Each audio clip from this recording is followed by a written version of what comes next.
Hello everyone and welcome to another video with me, Umber Rays, and today we're going to be talking about the global news that has just broke.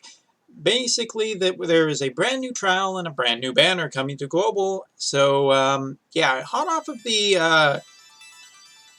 how to say this, hot off of the addition of Xenogears, I'm sure that a lot of people are feeling a lot poorer in terms of resources, and that is pretty darn fair.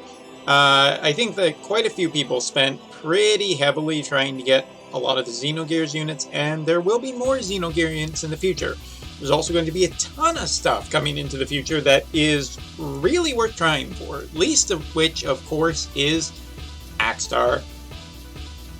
And I know some people are sick of him out there, and much like the way that some people just got really sick of Let It Go, just because you hear about it enough and you just get tired of hearing about it. The novelty wears off, but trust me, Axstar is a very good character regardless of your own personal feelings about it.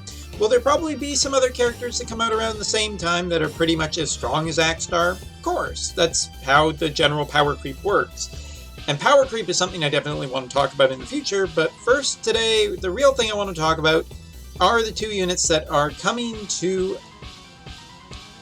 global. First of all, Ultima. Now, Ultima is, and probably will be for a good amount of time, my favorite mage in the game. First of all, you just got to admire the sprite. The sprite is absolutely awesome. She is just so cool. I'm not going to show her limit burst yet because there's a reason. But anyway, Ultima is a very, very, very, very, very powerful mage. As powerful as Ellie? No, not necessarily, but does have some different utility. One of the things that is definitely to note about mages is that the elemental aspect of a mage can either make or break a mage in certain fights. Sometimes you end up with a fight where the elemental magic that mage can use is not useful. So what is Ultima's solution to it? Well, Ultima's big solution is, besides that she does have some regular chaining, is her Chaos Wave chaining. And, well, on the JP side, it's not quite Chaos Wave. They basically made it to be the same as Ellie's frames on the JP side.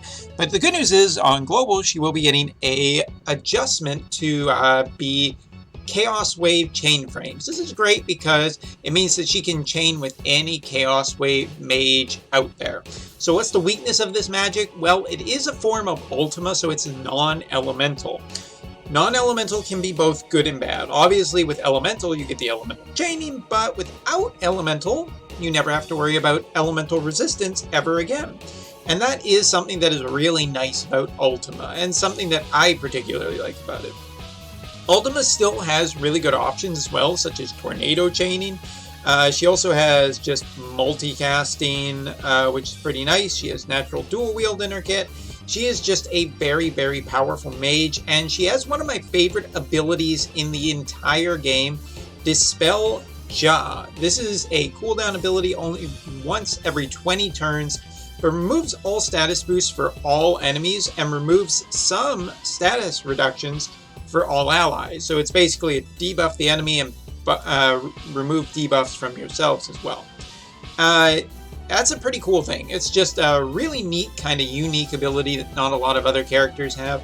As for TMR and Super TMR, both are really good to get your hands on if you're a fan of mages. First of all, basically just kind of like a 60% magic, when equipped with a hat or robe, or 30%. That seems to be... I'm looking at the global one, and it says boost magic 30% when equipped with a hat or robe, but on the JP side, it was equipped with a rod, I do believe, as well as a hat. I thought it was 60%. Hold on.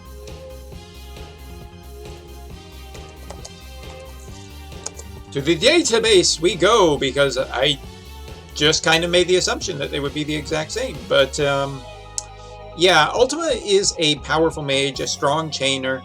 She can essentially now chain with any Chaos Wave chainer, which ups her value. Other than that, she's just kind of one of my favorites, and I'm going to show off her Limit Burst animation because that is at least worth some appreciation. But let's just double check over here.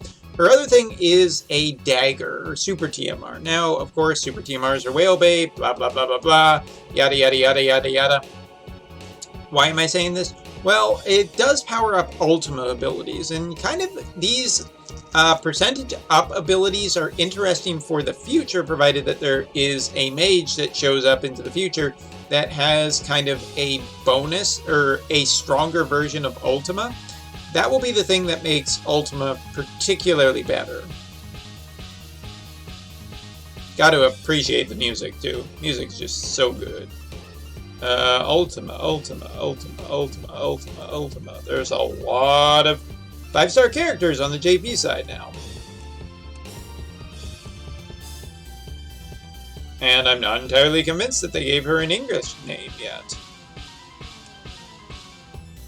Unless it's like High Mage Ultima or something like that. Which could be the case now that I think about it. And I'm totally not just stalling for time. But yeah, if you already have Ellie, this is a pretty easy skip for Ultima.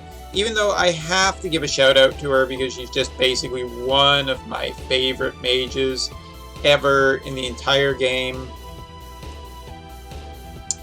Alright, can't find it. Let's just search on Reddit then. Because now I'm just curious if my entire life has been a lie. Ultima's TMR, 30% magic when equipped with a hat, 30% magic when equipped with robes. Ah, okay. Did I just read it wrong? I could have read it wrong. But anyway, 60% magic basically for pretty much all mages into the future. Just a really good TMR. Good super TMR that gives bonuses. 75% modifier for some abilities, 150% modifier for other abilities, and 200% modifiers for other abilities. So yeah, just some nice bonuses for basically Ultima themed stuff, because she's Ultima. And now we get to talk about the other character that will be added to the game, and another one of my favorites. I really love this tactics banner when it came out.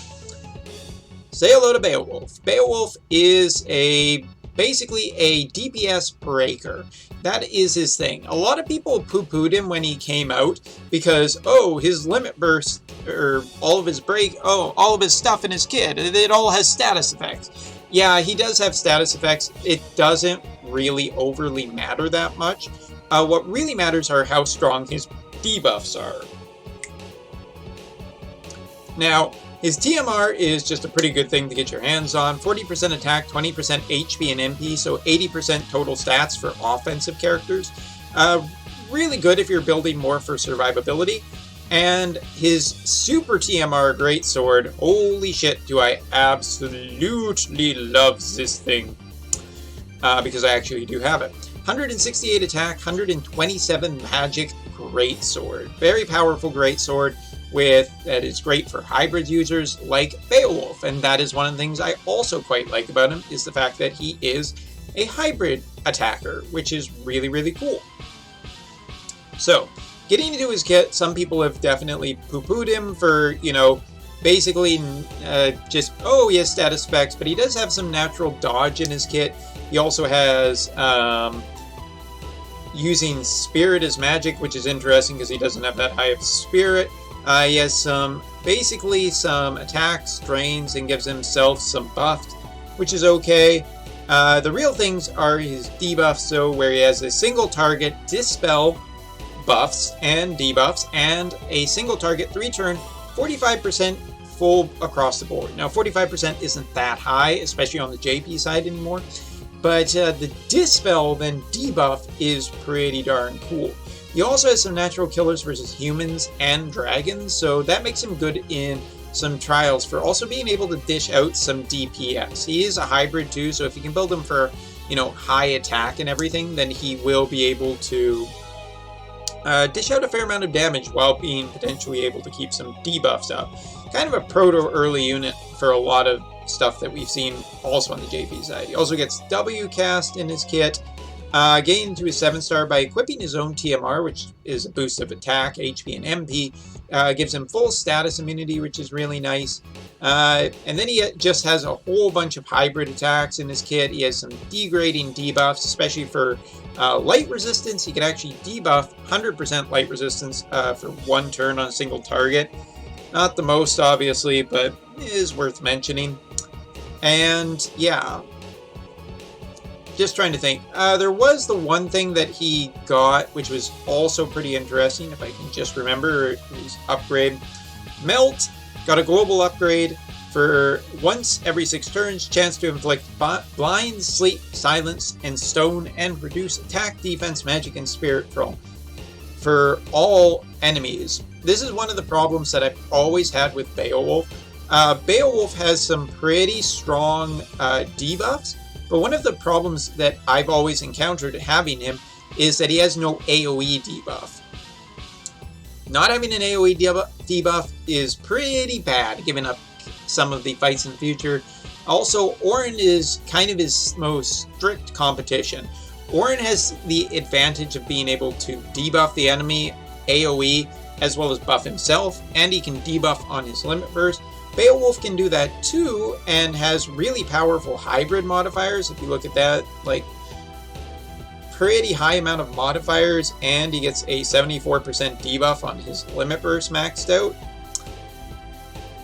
Orin can debuff kind of the same. The really big advantage that you're going to get out of Beowulf here is that Beowulf can, well, he can just debuff and do some damage, and more importantly to humans and dragons.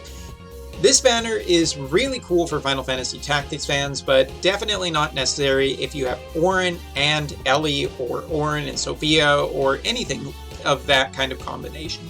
Beowulf just really doesn't have access to a lot of good AoE breaks, as I do believe his only AoE break that he's getting on the global side is part of a cooldown that's a little weak. Even his limit burst is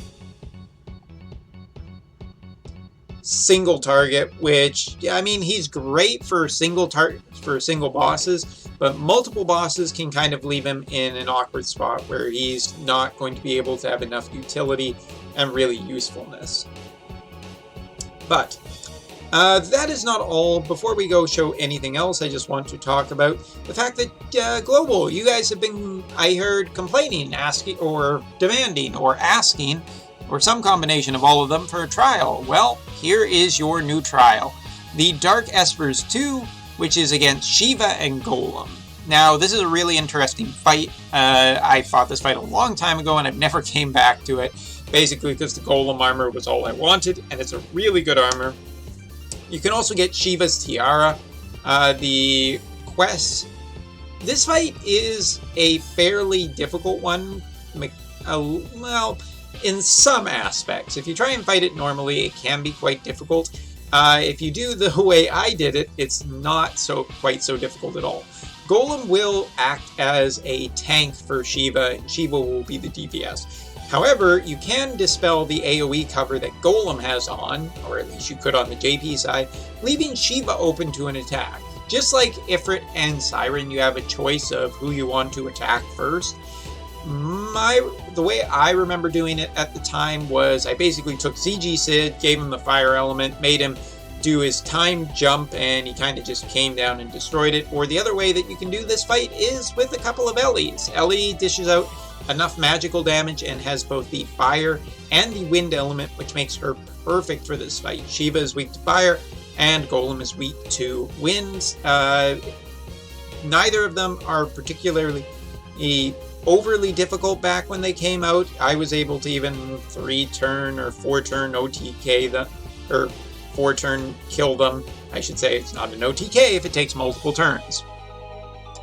Really wasn't that difficult to fight. Also, I used Segheart back at the time, just because once you kill Shiva, taking on Golem, Golem will just kind of use a lot of Earth Element attacks, and you can kind of get away just using Segheart with a magical, I believe, is magical cover for 1 turn, just absorbing a lot of the damage to allow you to kill him the next turn with Ellie. So yeah, that was the strategy that worked for me back then. It'll probably work for global people too, although I'm sure it will. This fight will prove, much like the last fight that Global got, not to be that difficult for, you know, higher level players. So if higher level players are looking for something that's going to be incredibly challenging, I don't think this fight will be, but then again, you know, doing everything that you need to do to beat these guys might be, if you're looking for all the challenges. Guess we'll see. And now, of course, let's go show off Ultima real quickly, just because when you go to show off Ultima's animations, you actually don't get to see them, which is kind of disappointing, because they are really quite cool.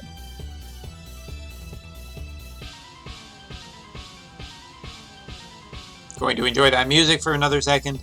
And let's just switch out Charain with our favorite Limit Burst Whipping Boy. Oh, Nixie, where are you? Oh yes, Nixie is down here. I promise someday I'll finish leveling him.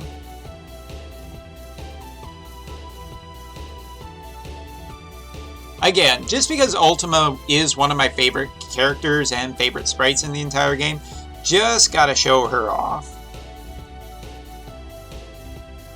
Oh no, we didn't get enough Limit Burst. Hey, we got there. Alright.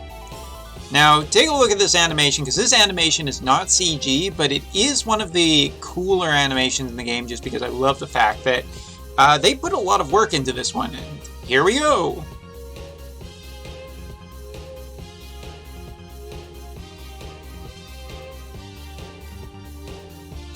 Just smashes the planet.